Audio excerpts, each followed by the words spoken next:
I've got a song here called You and Me. I've got a song called You and Me on one of my records, but I think yours probably wins. A song off, Mr. Hewerdine, Mr. H. We can have a song off. Yeah, You and Me. I asked Finn again. Finn was amazing about this. I asked Finn like a couple of days before we went in the studio. Finn, I've got another song. Can we add this in? Now, many a producer would have went, no, we've decided on our track listing. But I was like, oh, Finn, please, I really, really like this. And I would, with the whole idea of this could be the one and only album that I ever create in my life. Can we add it in? It's a wee floaty song. He heard it and he went, yep, let's do it. And he was already off in his own mind thinking, high-strung guitar in there, played a beautiful high-strung guitar. I think you should just play that continuously in a loop the entire night.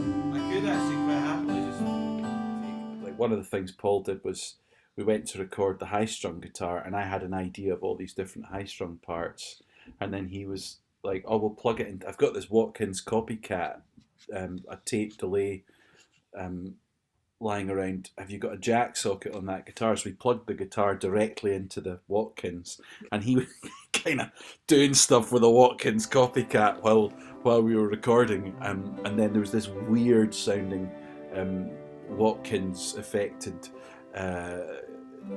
high strung guitar that comes in, and then there's sort of layers of that, and it created this really sort of synthy sounding thing, but it was like organic. Yeah, and I thought that was really exciting. So yeah, You and Me is very much a wee floaty song. That's what I call it, and it's one that I wrote when I was on, or with the concept in mind of being on holiday with my two boys and sitting at night near the marina, and there was all these big massive boats out in the water, and I was just sat with my husband and cuddling my boys and just looking out in the water quite peacefully, and there was this little sailboat. It was just it looked out of sync with the rest of the boats, and I just thought, do you know how cool would it be just under a starry sky to just be out there, and all you need is on that little sailboat.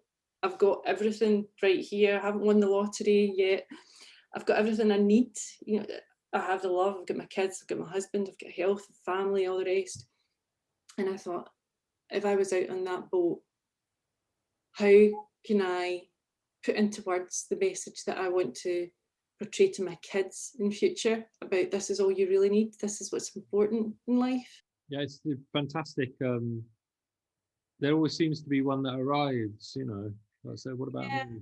I think you write some of them and some just use you to get out. Does that make sense? Yeah. So if life gets hard as it can be, and you need a little space to because I think I have a blind spot when it comes to genre. I think I have a really big, and it's because I listen to a lot of different music. Yeah. And I think I've just got a total blind spot. So when I heard everything you went, I went, well, it all fits because your voice remains constant throughout the whole thing. Also, even though you've got all these disparate material, it is your job as producer to sort of make something cohesive, isn't it, as well?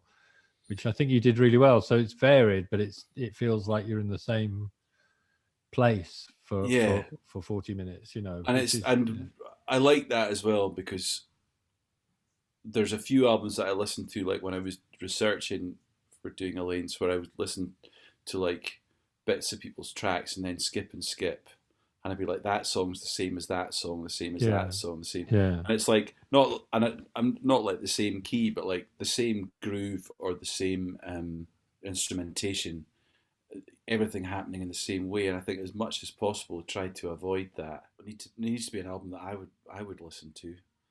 Mm.